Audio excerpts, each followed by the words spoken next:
Good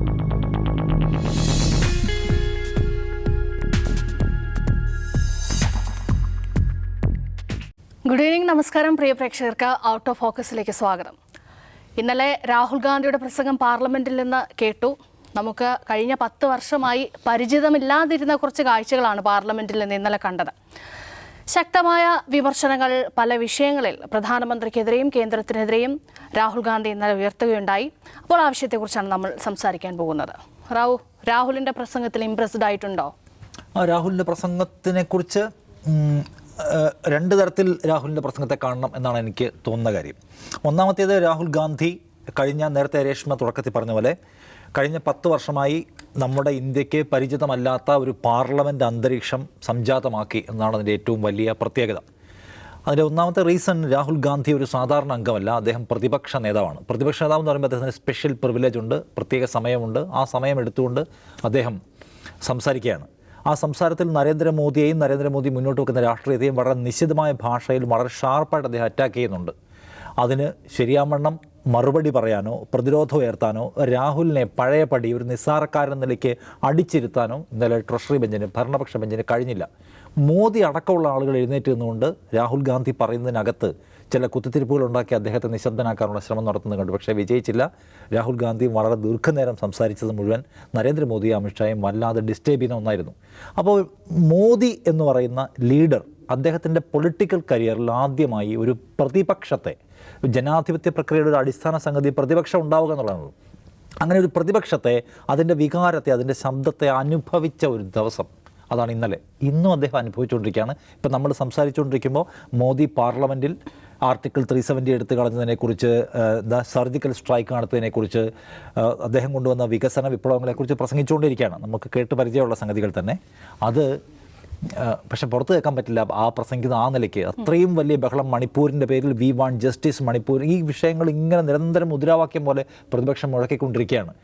ഇങ്ങനെ മുഴക്കുന്നത്, ഒന്നുകിൽ മുഴക്കിയ ആളുകളെ മുഴുവൻ ഡിസ്മിസ് ചെയ്യുകയോ അവരെ സസ്പെൻഡ് ചെയ്യുകയോ അല്ലെങ്കിൽ അവരുടെ ശബ്ദം കേൾപ്പിക്കാതിരിക്കുകയോ, ഇതൊക്കെയായിരുന്നു അവിടുത്തെ നമ്മൾ കണ്ടുകൊണ്ടിരുന്ന പരിപാടികളെങ്കിൽ ഇത്തവണ വർദ്ധിത ആവേശത്തോടെ പ്രതിപക്ഷം നരേന്ദ്രമോദിക്കെതിരെ മുദ്രാവാക്യം വിളിക്കുകയും അതിനെ പ്രതിരോധിക്കാൻ അപ്പുറത്തൊരാവേശം കാര്യമായി കാണുക. കിരൺ റിജിജു ഒക്കെ പറയുന്നത് ഇങ്ങനെ പതിയെ തട്ടുന്നതല്ലാതെ ഒരാവേശം നരേന്ദ്രമോദിയുടെ പേര് പറഞ്ഞ് നമോ എന്ന് പറഞ്ഞ് എഴുന്നേക്കാനോ ഹർ ഹർ മോഡി പറയാനോ അല്ലെങ്കിൽ സർക്കാരിനെ പ്രതിരോധിക്കാനോ കാണുന്നില്ല. അപ്പോൾ ആ നിലയ്ക്ക് ഒരു പുതിയ അന്തരീക്ഷം പാർലമെൻറ്റിനകത്ത് സംജാതമായിരിക്കുന്നു. മോദിയും ആ പഴയ ആവേശത്തിലല്ല തൻ്റെ നേട്ടങ്ങളെക്കുറിച്ചും സർക്കാരിനെക്കുറിച്ചും പ്രസംഗിക്കുന്നത് എന്ന് കാണാം. അത് ആ നിലയ്ക്ക് വളരെ പോസിറ്റീവാണ്. അത് ഏതെങ്കിലും രാഹുൽ ഗാന്ധിയുടെ മാത്രം മികവല്ല. രാഹുൽ ഗാന്ധി ഈ നിലയ്ക്ക് ഇതിന് മുമ്പും പ്രസംഗിച്ചിട്ടുണ്ടല്ലോ. മണിപ്പൂരുമായി ബന്ധപ്പെട്ട ചർച്ചയിലും പുറത്തും അകത്തും ഒക്കെ അദ്ദേഹം നന്നായി പ്രസംഗിച്ചിട്ടുണ്ട്. ഇത് പ്രതിപക്ഷ ബെഞ്ച് ശക്തമാണ് എന്നാണ് അതിൻ്റെ ഏറ്റവും പ്രധാനപ്പെട്ട കാര്യം. ഒന്ന്. രണ്ടാമത്തത്, രാഹുൽ ഗാന്ധി പ്രതിപക്ഷ നേതാവാണ്. പ്രതിപക്ഷ നേതാവിനോട് സ്പീക്കർക്ക് അവിടെ ഇരിക്കെ, നിങ്ങളെ പുറത്താക്കും, നിങ്ങൾ ശബ്ദിക്കരുത്, നിങ്ങൾക്ക് സമയം തരില്ല എന്നൊക്കെ പറയുന്നതിന് പരിമിതിയുണ്ട്. അപ്പോൾ ആ തരത്തിലുള്ള പ്രിവിലേജ് അദ്ദേഹത്തിന് കിട്ടിയിരിക്കുന്നു ഇത്തവണ. ഒപ്പം അദ്ദേഹത്തിനൊപ്പമുള്ള ബെഞ്ച് വളരെ സുശക്തമാണ് എന്നതാണ് ഒരു ഘടകം. രണ്ട്, പ്രധാനമന്ത്രിക്കെതിരെ സംസാരിക്കവേ, നരേന്ദ്രമോദി സർക്കാരിനെതിരെ സംസാരിക്കവേ ഭയങ്കരമായി പൊടിപറത്തി ഭയങ്കര അറ്റാക്ക് നടത്തി രാഹുൽ ഗാന്ധി എന്ന് പറയുമ്പോൾ, രാഹുൽ ഗാന്ധിയുടെ പ്രസംഗം ഇപ്പോൾ കഴിഞ്ഞ ദിവസം നമ്മളിവിടെ സംസാരിക്കുമ്പോൾ രാഹുൽ ഗാന്ധി പ്രതിപക്ഷ നേതാവായിരിക്കും എന്തൊക്കെ ആവണം എന്ന് സംസാരിക്കുമ്പോൾ അജിംസ് പറഞ്ഞു രാഹുൽ ഗാന്ധി കൂടുതൽ ഫോക്കസ്ഡ് ആവേണ്ടതുണ്ടെന്ന്. രാഹുൽ ഗാന്ധി ഇന്നലെ എന്തുമാത്രം ഫോക്കസ്ഡ് ആയിരുന്നു എന്ന കാര്യത്തിൽ എനിക്ക് സംശയമാണ്. അദ്ദേഹത്തിൻ്റെ പ്രസംഗത്തിൽ എല്ലാവരും ആവേശം കൊള്ളുന്നുണ്ട്. പക്ഷേ നരേന്ദ്രമോദി സർക്കാരിനെ ഒരൊറ്റ വിഷയത്തിൽ ഫോക്കസ് ചെയ്ത് അതിൻ്റെ വിശദാംശങ്ങൾ പറഞ്ഞ് ആക്രമിച്ച് മുൾമുനയിൽ നിർത്തുന്നതിൽ രാഹുൽ ഗാന്ധി വിജയിച്ചില്ല എന്നാണ് എനിക്ക് തോന്നുന്നത്. അദ്ദേഹം കുറേ കാര്യങ്ങൾ പറഞ്ഞു. ഇന്ത്യയിലെ അദാനിക്കും അംബാനിക്കും വേണ്ടി നടത്തുന്ന ശ്രമങ്ങളെക്കുറിച്ച്, ഭരണകൂടം കഴിഞ്ഞ 10 വർഷമായി ഭരണഘടനാ മൂല്യങ്ങളെ അട്ടിമറിക്കുന്നതിനെക്കുറിച്ച്, MP മാരെ പുറത്താക്കുന്നതിനെക്കുറിച്ച്, ഹിന്ദു മതത്തെ എടുത്ത് ഉപയോഗിക്കുന്നതിനെക്കുറിച്ച്, അങ്ങനെ കുറേ അധികം വിഷയങ്ങളിൽ ഇങ്ങനെ ഇങ്ങനെ പറഞ്ഞേ പോവുകയാണ്. വിഷയത്തിൽ ഊന്നുന്നതിൽ അദ്ദേഹത്തിന് എന്തുമാത്രം വിജയിക്കാൻ കഴിഞ്ഞു എന്ന ചോദ്യം അവിടെയുണ്ട്. ഇതേപോലത്തെ പ്രസംഗം അദ്ദേഹത്തിന് മുമ്പ് നടത്തിയിട്ടുണ്ട്. പുതിയൊരു പ്രസംഗമൊന്നുമല്ല. അപ്പോൾ പാർലമെൻറ്റിനകത്ത് സംസാരിക്കേണ്ടത്, ഞാൻ ഉദാഹരണം ഇപ്പോൾ കേരളത്തിൽ VD സതീശൻ എന്ന് പറഞ്ഞ പ്രതിപക്ഷ നേതാവ്, അദ്ദേഹം വളരെ ഫോക്കസ്ഡായി സംസാരിക്കുകയും ഒരു വിഷയം അവതരിപ്പിച്ച് ആ വിഷയത്തിൻ്റെ മാത്രം ഡീറ്റെയിൽസ് എടുക്കുകയും അതിന്മേൽ പരമാവധി റിസർച്ച് നടത്തി അതിൽ ഫോക്കസ് ചെയ്യുകയും ചെയ്യും. ഗവൺമെൻറ്റുകളെ അല്ലെങ്കിൽ ഭരണകൂടത്തെ പ്രതിരോധത്തിലാക്കാൻ സ്വീകരിക്കേണ്ട ഒരു മാർഗം അതാണ്. പക്ഷേ ഇന്നലെ രാഹുൽ ഗാന്ധി ഒരുപക്ഷെ അദ്ദേഹത്തിൻ്റെ ഒരു ഓപ്പണിംഗ് സ്പീച്ച് എന്ന നിലയ്ക്ക് ആ ഒരു ആനുകൂല്യം വേണമെങ്കിൽ കൊടുക്കാം, പക്ഷേ ഫോക്കസ്ഡ് അല്ല. മറ്റൊന്ന്, ഇപ്പോൾ രാഹുൽ ഗാന്ധി ഇപ്പോൾ ആദ്യത്തെ 15 ദിവസം നരേന്ദ്രമോദി സർക്കാരിനെതിരെ വിമർശിക്കാൻ വേണ്ടി ഒരു 10 വിഷയങ്ങൾ ലിസ്റ്റ് ചെയ്തിട്ടുണ്ട്. അദ്ദേഹം തന്നെ പറയും, മാധ്യമങ്ങളിൽ ഇപ്പോൾ പ്രസിദ്ധീകരിക്കപ്പെടുകയും ചെയ്തതാണ്. ഒന്ന്, ഈ പറയുന്ന മണിപ്പൂരിനകത്തൊരു പ്രശ്നമാണ്, നീറ്റ് പരീക്ഷ തട്ടിപ്പ് പ്രശ്നമാണ്, ഹീറ്റ് വേവ് പ്രശ്നമാണ്, ട്രെയിൻ സുരക്ഷ പ്രശ്നമാണ്, വർദ്ധിച്ചു വരുന്ന ഭീകരാക്രമണങ്ങൾ പ്രശ്നമാണ്. ഇതൊക്കെ ഇങ്ങനത്തെ 10 വിഷയങ്ങൾ ലിസ്റ്റ് ചെയ്തിട്ടുണ്ട്. അപ്പോൾ അതിൽ ഇപ്പോൾ കഴിഞ്ഞ 2-3 ദിവസം നമ്മൾ സംസാരിച്ചല്ലോ, രാജ്യത്ത് നരേന്ദ്രമോദി അധികാരത്തിൽ വന്ന 22 ദിവസം പിന്നിടുമ്പോൾ ഹെയ്റ്റ് ക്രൈംസ് കൂടിക്കൊണ്ടേയിരിക്കുകയാണ്. 6 പേർ ആൾക്കൂട്ട ആക്രമണത്തിന് ഇരകളാക്കപ്പെട്ടു, വിവിധ സ്ഥലങ്ങളിൽ ആക്രമണം നടക്കുന്നു, വലിയ ഹെയ്റ്റ് സ്പ്രെഡ് നടക്കുന്നുണ്ട്. അത് ഇദ്ദേഹം ഒരു പ്രധാന വിഷയമാക്കി ലിസ്റ്റ് ചെയ്യുന്നില്ല, 10 വിഷയങ്ങളിൽ ഒന്നാക്കുന്നില്ല എന്ന് മാത്രമല്ല, ഇന്നലെ സംസാരിക്കവേ അദ്ദേഹം പറയുന്നുണ്ട് ദലിതുകൾക്കും ന്യൂനപക്ഷങ്ങൾക്കും എതിരെ പോലും നിങ്ങൾ പ്രവർത്തിക്കുകയാണ്. അത് അദ്ദേഹത്തിൻ്റെ പ്രസംഗത്തിലെ ഒരു ഭാഗവും ഒരു വാചകവും മാത്രമാണ്. അതൊരു പ്രധാന വിഷയമാക്കി മുന്നോട്ട് വയ്ക്കാൻ അദ്ദേഹത്തിന് കഴിഞ്ഞില്ല എന്നത് ഒരു നെഗറ്റീവായിട്ടാണ് ഞാൻ കാണുന്നത്.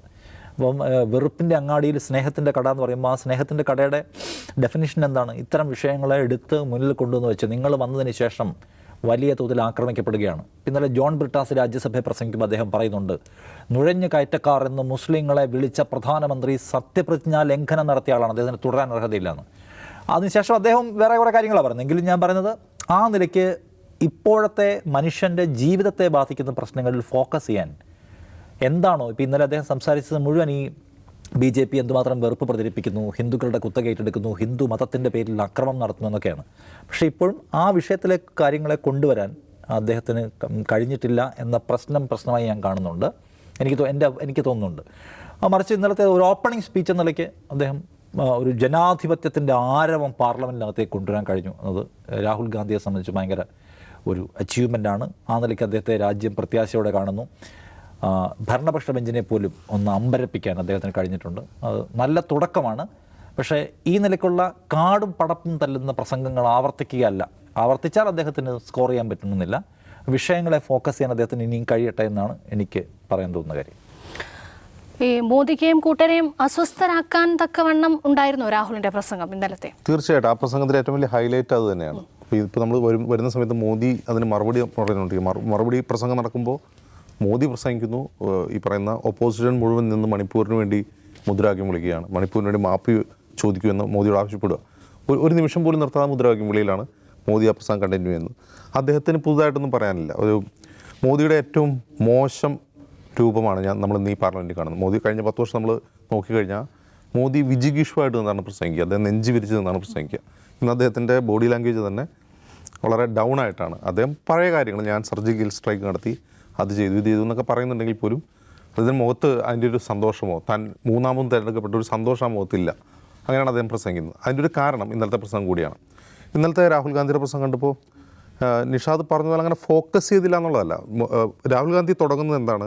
നിങ്ങൾ ഈ രാജ്യത്ത്, അതായത് ഈ പ്രസംഗം എന്താണ് ശരിക്കും സർക്കാരിൻ്റെ നയപ്രഖ്യാപനത്തിനുള്ള നന്ദി പ്രമേയ ചർച്ചയാണ്. അപ്പോൾ സർക്കാരിൻ്റെ നയത്തിൽ ഊന്നിയായിരിക്കുമല്ലോ രാഹുൽ സംസാരിക്കേണ്ടത്. രാഹുൽ പറയുന്നത് നിങ്ങൾ ഈ രാജ്യത്ത് ഭയം ഇൻഫിൽട്രേറ്റ് ചെയ്യുന്നു ജനങ്ങൾക്കിടയിൽ. അതിന് അദ്ദേഹം ഓരോ ഉദാഹരണം പറയുന്നുണ്ട്. അപ്പോൾ അദ്ദേഹം അതിൽ പറയുന്ന കാര്യം, അദ്ദേഹം ഭാരത് ജോഡോ യാത്ര നടത്തിയ സമയത്ത് ഒരു സ്ത്രീ അദ്ദേഹത്തെ കാണാൻ വന്നു. എൻ്റെ ഭർത്താവ് എന്നെ നിരന്തരം തല്ലുകയാണ്. അപ്പോൾ എന്താണ് കാരണം എന്ന് ചോദിച്ചു. രാവിലെ ഭക്ഷണം ഉണ്ടാക്കാൻ പറ്റുന്നില്ല, അപ്പോൾ അതിന് എല്ലാ ദിവസവും ഭർത്താവിനെ തല്ലും, എനിക്ക് ഭയമാണ് എന്നവർ പറഞ്ഞു. ഈ ഭക്ഷണം ഉണ്ടാക്കാത്തതിൻ്റെ കാരണം എന്താണ്? ഗ്യാസിന് വില കൂടിയതാണ്, എനിക്ക് ഭക്ഷണത്തിന് വില കൂടിയതാണ്, എനിക്ക് കിട്ടുന്ന വരുമാനം കൊണ്ട് രാവിലെ ബ്രേക്ക്ഫാസ്റ്റ് ഉണ്ടാക്കാൻ കഴിയുന്നില്ല. ഒരു സ്ത്രീയുടെ ജീവിതം ഭയത്തിലേക്കാക്കിയാണ് നിങ്ങളുടെ പോളിസി. ആ ഒരു അർത്ഥത്തിൽ പൊളിറ്റിക്കലി അത് നല്ല കാര്യമാണ്, നല്ല രീതിയിലാണ് അദ്ദേഹത്തെ അവതരിപ്പിച്ചു വരുന്നത്. പക്ഷേ എനിക്കതിൽ തോന്നിയൊരു പ്രശ്നം, അത് നിഷാദ് കൃത്യമായിട്ട് പറഞ്ഞു. ഒരു കുഴപ്പം എന്താണെന്ന് വെച്ചാൽ, ഇപ്പോൾ നിർഭയത്വം, അഹിംസ, ഇതാണ് അദ്ദേഹം പറയാൻ ഉദ്ദേശിക്കുന്ന കാര്യം. ഞങ്ങളുടെ പോളിസി എന്താണ്? നിർഭയത്വമാണ്. ഞങ്ങളുടെ പോളിസി അഹിംസയാണ്. നിങ്ങൾ ഹിംസയുടെ ആളുകളാണ്, നിങ്ങൾ ജനങ്ങൾക്കിടയിൽ ഭയം വിതയ്ക്കുന്നു. ഇത് പറയാൻ വേണ്ടി അദ്ദേഹം ഉപയോഗിക്കുന്ന ചില ചിത്രങ്ങളാണ്. ഒന്ന് ശിവൻ്റെ ചിത്രം, ബുദ്ധൻ്റെ ചിത്രം, ജീസസിൻ്റെ ചിത്രം, പിന്നെ ഖുറാനിൽ നിന്നുള്ളൊരു കോട്ട്, ഇതൊക്കെ എടുത്തിട്ടാണ്. അപ്പോൾ അത് എടുക്കുമ്പോൾ തന്നെ ക്യാമറ മാറ്റുന്നു എന്നുകൊണ്ട് അദ്ദേഹം കുറേ നേരം അതിൽ സമയം പോയി. ഇത് ശിവൻ്റെ ചിത്രം കാണിക്കുമ്പോൾ ക്യാമറ മാറ്റുകയാണ്. അപ്പോൾ ശിവൻ്റെ ചിത്രം കാണിക്കുക എന്നുള്ളത് വളരെ പ്രതീകാത്മകമാണ്. ശിവൻ്റെ ചിത്രമാണ്. ഒന്ന്, രാഹുൽ ഗാന്ധി പേഴ്സണലി തന്നെ ഒരു ശിവഭക്തനാണ്. മറ്റൊന്ന്, നരേന്ദ്രമോദി ജയിച്ചു വരുന്ന വാരാണസിയിൽ നിന്നാണ്. അപ്പോൾ ശിവൻ എന്ന് പറഞ്ഞാൽ, ഇപ്പം നമുക്കറിയാം ഹിന്ദു മിത്തോളജിയിലെ ശിവൻ ദ ഡിസ്ട്രോയറാണ്, സംഹാര ശിവനാണ്. അപ്പോൾ സംഹാര ശിവൻ എന്ന് പറഞ്ഞാൽ ഈവിൾ, അതായത് തിന്മയെ സംഹരിക്കുന്ന ദൈവമാണ് ശിവൻ. എന്നിട്ട് കൂടി അദ്ദേഹത്തിൻ്റെ തൃശൂലം കയ്യിലല്ല പുറകിലാണ് കാണുന്നതെന്നാണ് അദ്ദേഹം പറയുന്നത്. അതിനർത്ഥം അത് യൂസ് ചെയ്യുകയല്ല ചെയ്യുന്നത്, അത് തിന്മയുടെ ശക്തികളെ ഭയപ്പെടുത്താനുള്ളതാണ്. അപ്പോൾ അത് ഹിംസയുടെ അല്ല, അത് അഹിംസയുടേതാണ് അദ്ദേഹത്തിൻ്റെത്. ശിവൻ്റെത് അഭയമുദ്രയാണ്. അപ്പോൾ ഈ അഭയമുദ്ര എന്ന പോയിന്റിൽ വെച്ചിട്ട് എല്ലാ മതങ്ങളും ഇത് പറയുന്നു എന്ന് പറയാനാണ് അദ്ദേഹം ശ്രമിക്കുന്നത്. ഞാൻ പറയുന്നൊരു പ്രതിപക്ഷ നേതാവെന്ന നിലയിൽ അത്തരം മതചിഹ്നങ്ങളെ പാർലമെൻറ്റിൽ കൊണ്ടുവരുന്നത് അയുക്തികരവും അനുചിതവുമാണെന്നാണ് എൻ്റെ അഭിപ്രായം. അത് രണ്ട് രീതിയിലെ പ്രശ്നമാണ്. ഒന്ന്, അത് രാഷ്ട്രീയ പ്രസംഗത്തിൽ ഈസ് ഓക്കെ. ഒരു പബ്ലിക് റാലിയിൽ അദ്ദേഹം അതൊക്കെ ഉപയോഗിക്കുന്നു ജനങ്ങളെ, കാരണം ജനങ്ങളെല്ലാം മതവിശ്വാസികളാണല്ലോ. അപ്പോൾ ജനങ്ങളെ കയ്യിലെടുക്കാൻ വേണ്ടി അത്തരം കാര്യങ്ങൾ ഉപയോഗിക്കാം. അത്തരം ഒരു ടോക്കൺസ് ഒക്കെ ഉപയോഗിച്ച് പ്രസംഗിക്കുന്നതിന് കുഴപ്പമൊന്നുമില്ല. അത് നല്ല വിശ്വാസികളായ ജനങ്ങളെ കയ്യിലെടുക്കാൻ മതചിഹ്നങ്ങളൊക്കെ ഉപയോഗിച്ച് കാര്യം പറയാൻ വേണ്ടിയാണ്. അപ്പോൾ അത് സെക്യുലറായിട്ടുള്ളൊരു രീതിയാണ് അദ്ദേഹം പിന്തുടരുന്നത്. പക്ഷേ പാർലമെൻറ്റിൽ ഇത് ചെയ്യുമ്പോൾ ഇത് വളരെ നന്നായിട്ട് ചെയ്യാറാവുന്നതാണ് മോദി. നമ്മളത് മറക്കരുത്. ഇത് ഏറ്റവും മികച്ച രീതിയിൽ നമ്മൾ പാർലമെൻറ്റ് ഉദ്ഘാടനം തന്നെ നമ്മൾ കണ്ടു. എന്താ അദ്ദേഹം ചെയ്ത ഉദ്ഘാടനത്തിന്? പാർലമെൻറ്റ് ഉദ്ഘാടനം ചെയ്യുന്നവരാ പൂജാരിയും മുസ്ലിയാരും പള്ളിയിലച്ഛനും ചേർന്നിട്ടാണ് പാർലമെൻറ്റ് ഉദ്ഘാടനത്തിന് വരുന്നത്. അപ്പോൾ നാളെ ഒരു കാര്യം ചെയ്യാം, മോദി ഞങ്ങൾ നിങ്ങളെ വേറെ ചിലത് പഠിപ്പിക്കാം, ഞങ്ങളുടെ പോളിസി പഠിപ്പിക്കാൻ വേണ്ടി ഞങ്ങൾ മതചിഹ്നം ഉപയോഗിച്ച് കളയെന്ന് മോദി തീരുമാനിച്ചു കഴിഞ്ഞാൽ എന്തായിരിക്കും അവസ്ഥ? മോദി ഇതിലും മനോഹരമായിട്ട് ഈ മതചിഹ്നങ്ങൾ കൊണ്ടുവന്ന് പാർലമെൻറ്റിൽ വയ്ക്കും. അപ്പോൾ അതൊരു തെറ്റായ സ്ട്രാറ്റജിയായിട്ടാണ് എനിക്ക് തോന്നിയത്. റൊമാൻറ്റിസൈസ് ചെയ്യാണ് ഭയങ്കരമായി. അതാണ്. അപ്പോൾ ഇതൊരു തെറ്റായ സ്ട്രാറ്റജിയാണ്. ഇതിന് പകരം എന്താണ് ഉയർത്തിക്കാട്ടേണ്ടത്? ഉയർത്തിക്കാണുന്നത് രാഹുൽ സത്യപ്രതിജ്ഞയ്ക്ക് തന്നെ ഉയർത്തിക്കാട്ടിയിട്ടുണ്ട് കോൺസ്റ്റിറ്റ്യൂഷൻ എന്താണ് പറയുന്നത് നിർഭയത്വത്തെക്കുറിച്ച്?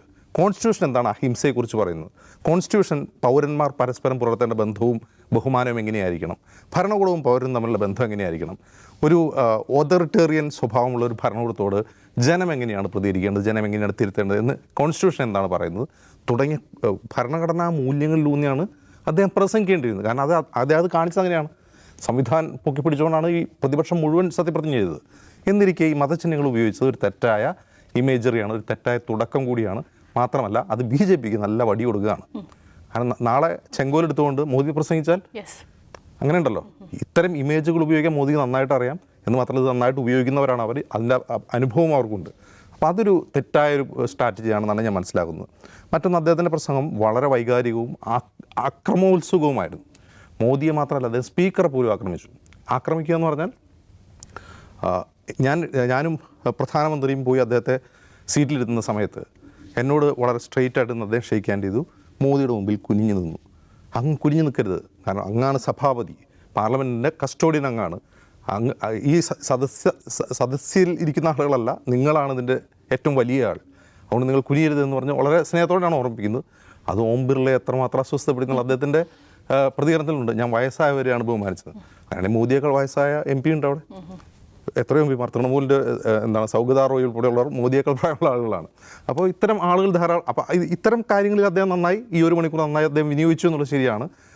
നിഷാദ് പറഞ്ഞല്ലോ, ഈ 4-5 മന്ത്രിമാർ, പ്രധാനമന്ത്രി ഉൾപ്പെടെ രാഹുലിൻ്റെ പ്രസംഗം തടസ്സപ്പെടുത്തിക്കൊണ്ട് സംസാരിച്ചു. ശിവരാജ് സിംഗ് ചൗഹാൻ, അമിത്ഷാ, രാജ്ദീപ് സർദേശായി, കിരൺ റിജിജു, ഈവൻ പ്രധാനമന്ത്രി തന്നെ എഴുന്നേറ്റ് പറഞ്ഞു മൊത്തം ഹിന്ദുക്കളെ ഹിംസയുടെ ആളുകളാക്കുകയാണ്. അത് മറ്റൊരു തരത്തിലാണ് ഇപ്പോൾ സർക്കുലേറ്റ് ആയിക്കൊണ്ടിരിക്കുന്നത്. അതാ ഞാൻ പറഞ്ഞു, ഇതാണ് വടി കൊടുക്കരുതെന്ന് പറയേണ്ട കാരണം. ഇത് വളരെ ഗൗരവമുള്ള ഇതാണ് സർ എന്ന് പ്രധാനമന്ത്രി പറയുന്നു. ആക്ച്വലി രാഹുൽ ഗാന്ധി എന്നാണ് പറഞ്ഞത്, സ്വയം ഹിന്ദുക്കൾ എന്ന് വിളിക്കുന്നവർ ഇത്തരം ഹിംസ പ്രചരിപ്പിക്കുന്നു എന്നാണ് അദ്ദേഹം പറഞ്ഞത്. അപ്പം രാഹുൽ അത് തിരുത്തുന്നുണ്ട്. മോദി എന്ന് പറഞ്ഞാൽ മുഴുവൻ ഹിന്ദു സമാജമല്ല, ഹിന്ദു കമ്മ്യൂണിറ്റി അല്ല, RSS മുഴുവൻ ഹിന്ദു കമ്മ്യൂണിറ്റി അല്ല, BJP മുഴുവൻ ഹിന്ദു കമ്മ്യൂണിറ്റി അല്ല, തിരുത്തുന്നുണ്ട്. പക്ഷേ ഞാൻ പറയുന്നത്, ഒരു പാർലമെൻ്ററി സ്പീച്ചും ഒരു രാഷ്ട്രീയ പ്രസംഗവും തമ്മിലുള്ള വ്യത്യാസം രാഹുൽ ഗാന്ധി ആദ്യം മനസ്സിലാക്കണം. അത് അദ്ദേഹം പഠിക്കേണ്ടത് അഖിലേഷ് യാദവിൽ നിന്നാണ്. ഇതിലും നന്നായി മോദിയെയും ഈ സർക്കാരിനെയും വളരെ സാഹിത്യ ഭംഗിയുള്ള ഭാഷ കൊണ്ട് അദ്ദേഹം ഇടയ്ക്ക് ഷായരിയൊക്കെ ചൊല്ലിയിട്ടാണ് അദ്ദേഹത്തിന് മുമ്പ് ഇത് ചെയ്തുകൊണ്ട് നാളെ അടൽ ബിഹാരി വാജ്പേയിയാണ്. അപ്പോൾ ഷായരി എന്ന് വെച്ചാൽ കവിതയാണ്. കവിത ചൊല്ലി, ഉറുദുവിലുള്ള കവിതയൊക്കെ ചൊല്ലിയിട്ടാണ് അദ്ദേഹം ഭരണകൂടത്തെ വിമർശിക്കുന്നത്. എന്ന് മാത്രമല്ല, ഉപയോഗിക്കുന്ന വാക്കുകൾ, ഉപയോഗിക്കുന്ന ശൈലി, അത് അഖിലേഷ് യാദവിൻ്റെ പ്രസംഗം ഉണ്ട്, അത് രൂക്ഷമായി അദ്ദേഹം വിമർശിക്കും, ചിരിച്ചുകൊണ്ട് അദ്ദേഹം പ്രസംഗിക്കുക.